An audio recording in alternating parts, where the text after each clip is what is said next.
ষষ্ঠ শ্রেণীর প্রিয় শিক্ষার্থীরা, আসন্ন সেকেন্ড সামেটিভ ইভ্যালুয়েশনে ক্লাস সিক্সের পরিবেশ ও বিজ্ঞান এই বিষয়ের ওপর যে 50 নম্বরের পরীক্ষা হবে তার প্রশ্নপত্রের ধরন, নম্বর বিন্যাস কেমন হয়, আমি উত্তর সহ একটি মডেল কোশ্চেন পেপার নিয়ে আলোচনা করছি। তোমরা দেখতে থাকো। আশা করি এটা দেখলে তোমাদের একটা সম্যক ধারণা হবে কেমন ধরনের প্রশ্ন হয় এবং তার নম্বর ডিস্ট্রিবিউশন কেমন হয়। তাহলে শুরু করা যাক। প্রথমেই দেখো 1 নম্বর প্রশ্ন, সঠিক উত্তর নির্বাচন করো। যে কোনো 12টি প্রশ্ন, 1x12, প্রতিটি প্রশ্ন 1 নম্বর। কি বলছে? জীবাশ্ম জ্বালানি নয়। দেখো এখানে 4টে অপশান দেওয়া আছে, তাহলে প্রত্যেকটি জীবাশ্ম জ্বালানি, শুধু খড়টা নয়, সুতরাং খড়ে টিক মারো। ঝামা পাথর বলা হয় ব্যাসাল্ট, পিউমিস, স্লেট, বেলে পাথরকে, পিউমিসকে। এইভাবে তোমরা দেখো। এসআইতে দৈর্ঘ্যের প্রাথমিক একক কী হয়? না মিটার, তাহলে মিটারে অপশানে টিক মারো। কোনো বস্তুর কাজ করার সামর্থ্যকে কি বলে? শক্তি বলে, তাহলে শক্তিকে টিক মারো। পূর্ণবয়স্ক মানুষের শরীরে হাড়ের সংখ্যা কটা?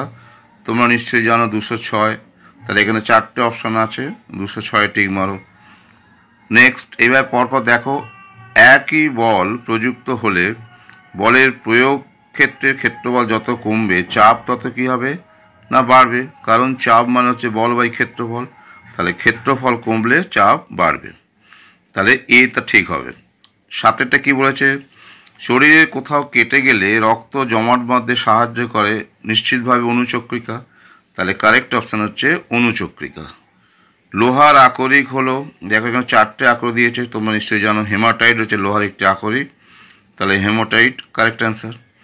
প্রাকৃতিক গ্যাসের উপাদান হলো, এখানে দেখো 4টে দেওয়া আছে, কারেক্ট অ্যান্সার হচ্ছে প্রোপেন।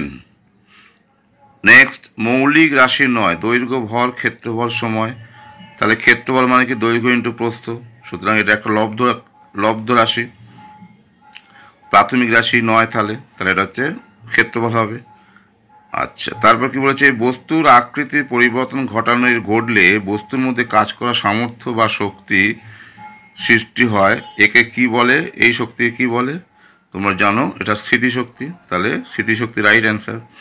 গভীরতা বৃদ্ধি পেলে চাপ বৃদ্ধি পায়, তাহলে এখানে বৃদ্ধি পায়, এটাই ঠিক অ্যান্সার। এখানে 4টে অপশান দিয়েছে, দেখো, তাহলে এটাই হচ্ছে কারেক্ট অ্যান্সার, যে বৃদ্ধি পায়, কারণ তোমরা জানো যে গভীরতার সঙ্গে চাপ সমানুপাতিক সম্পর্ক, সুতরাং গভীরতা বৃদ্ধি পেলে চাপও বৃদ্ধি পায়।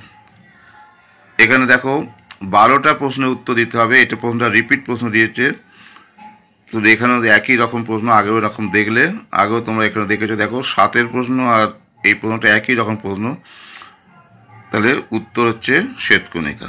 তাহলে নিশ্চয়ই বুঝতে পারলে যে 12টা প্রশ্ন তোমরা আশা করি 12 নম্বরই পেয়ে যাবে। এরপরে তোমরা পরবর্তী এটা দেখে যাও। দেখো 2 নম্বর প্রশ্নে কি বলেছে। 2 নম্বর প্রশ্ন দেখো, এখানেও যে কোনো 10টি প্রশ্নের উত্তর দাও। 1x10, গ্রানাইটের পরিবর্তন কি তৈরি হয়? নিস। 1x10, উদ্ভিদের বৃদ্ধি পরিমাপ করা হয় কোন যন্ত্রের সাহায্যে? নিশ্চয়ই জানো, অক্সানোমিটার। এবার দেখো 4এর প্রশ্নটা, এটা 2এর প্রশ্নটা কি বলেছে? ঘড়ির সেকেন্ডের কাঁটা একবার পুরো ঘুরতে কত সময় নেয়? 60 সেকেন্ড, কারণ সেকেন্ডের কাঁটা এক পাক পুরো ঘুরতে 60 সেকেন্ড সময় নেয়, আর একবার ঘোরা মানেই একবার পূর্ণ আবর্তন করছে, তাহলে 60 সেকেন্ড উত্তর হবে। 5এর প্রশ্নটা 4, 3এর হলো। এবার 4এর প্রশ্ন কি বলেছে? খাদ্য পিরামিডের এক একটি ধাপকে কি বলে? না খাদ্য স্তর বা ট্রপিক লেভেল।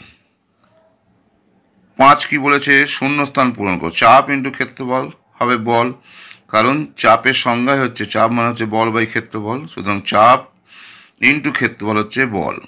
6 নম্বর কি বলেছে? আমাদের হাঁটুতে বা কনুইয়ে কোন প্রকার অস্থিসন্ধি থাকে?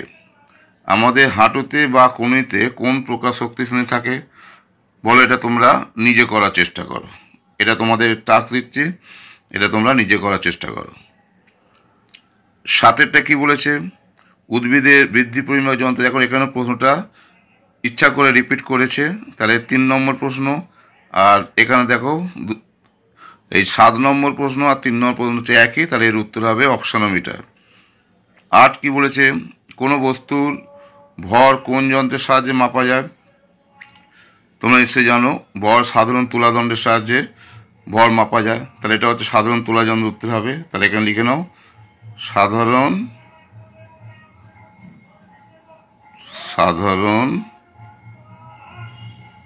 তুলাযন্ত্র।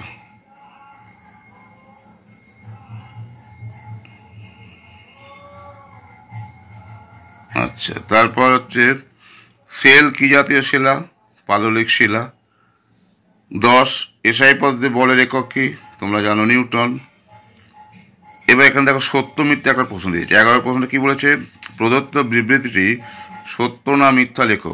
কয়লা, পেট্রোলিয়াম, প্রাকৃতিক গ্যাস নবীকরণযোগ্য শক্তির উৎস, তাহলে এটা হচ্ছে মিথ্যা হবে। নেক্সট 12 প্রশ্নটা কি বলেছে, একটি আপেল কাটার জন্য সমপরিমাণ বল একবার ছুরির সরু দিক দিয়ে আর একবার মোটা দিক দিয়ে প্রয়োগ করা হলো, কোন ক্ষেত্রে বেশি চাপ প্রয়োগ করা হলো? সরু দিকটা, কারণ চাপ মানে হচ্ছে বল বাই ক্ষেত্রফল, তাহলে সরু দিকের ক্ষেত্রফল কম, সুতরাং ক্ষেত্রফল কম মানে চাপ চালে বেশি হবে, তাহলে সরু দিকটা হবে। মানুষের দৈত্যাকার গঠনকে কি বলে? জাইগ্যান্টিজম। তাহলে এখানে তোমরা দেখলে কটা প্রশ্ন না 10টা প্রশ্ন, 10 নম্বর তাহলে পেয়ে গেলে। এরপরে 3 নম্বর প্রশ্ন দেখো, যে কোনো 2টি প্রশ্নের উত্তর দিতে বলেছে। 2 × 2 4 নম্বর। প্রশ্নগুলো দেখে নাও, তোমরা টেক্সট বইটা ভালো করে পড়ো, এর উত্তর পেয়ে যাবে। কোনো ধাতুর আকরিক বলতে কি বোঝো? পরিবর্তিত শিলা বলতে কিভাবে সৃষ্টি হয়? পেট্রোলিয়ামকে জীবাশ্ম জ্বালানি বলে কেন? পিউমিস পাথরে অনেক ছিদ্র দেখা যায় কেন? তাহলে এই 4টে প্রশ্নের মধ্যে তোমাদের 2টো করতে হবে। এবার 4 নম্বর প্রশ্নটা একটু বড় প্রশ্ন, ইলাবোরেট টাইপ প্রশ্ন। 3 নম্বর করে থাকবে, 8টা প্রশ্নের উত্তর করতে হবে। 3 × 8 = 24। প্রশ্নগুলো তাহলে একটু দেখে নাও। এসআই একক প্রচলন দরকার হয়েছিল কেন বলে তোমার মনে হয়? পৃথিবীতে সব খাবারের শক্তির উৎস হচ্ছে সূর্য, ব্যাখ্যা করো। ফুসফুস কি কাজ করে? এইভাবে তোমরা পরপর প্রশ্নগুলো দেখে নাও। দেখো প্রশ্নগুলো কি দিয়েছে, ভালো করে দেখে নাও। আর একটা জিনিস তোমরা দেখো, 3 নম্বর কিন্তু পুরো প্রশ্ন নেই, ভেঙে ভেঙে দিয়েছে। 2 + 1, 2 + 1, 1 + 2 এইভাবে দিয়েছে। ধমনী ও শিরা কাকে বলে? বক্ষাস্থি কি? এটা হচ্ছে বায়োলজিক্যাল প্রশ্ন। আয়তন কাকে বলে? মাপনী চোঙের সাহায্যে কিভাবে আয়তন বিশিষ্ট তরলের আয়তন মাপা যায়? গড় সৌরদিন কাকে বলে? এখান থেকে কিভাবে সেকেন্ড পাওয়া যায়? খাদ্য শৃঙ্খল বলতে কি বোঝো? একটি নির্দিষ্ট খাদ্য শৃঙ্খলের উদাহরণ দাও। পুষ্টিস্তর বা ট্রাফিক লেভেল কাকে বলে? লিন্ডেম্যানের 10% সূত্রটি বিবৃত করো। চাপের সংজ্ঞা দাও।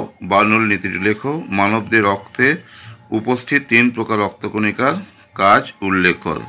তাহলে তোমরা মোটামুটি প্রশ্নগুলো দেখলে, এখানে 11টা প্রশ্ন দেওয়া আছে, এখান থেকে 8টা প্রশ্নের উত্তর দিতে হবে। তাহলে তোমরা নম্বর বিভাজের মোটে দেখতে পেলে, প্রথম প্রশ্নে 12টা মাল্টিপল চয়েস প্রশ্ন, বহু বিকল্পিত উত্তর 12 নম্বর।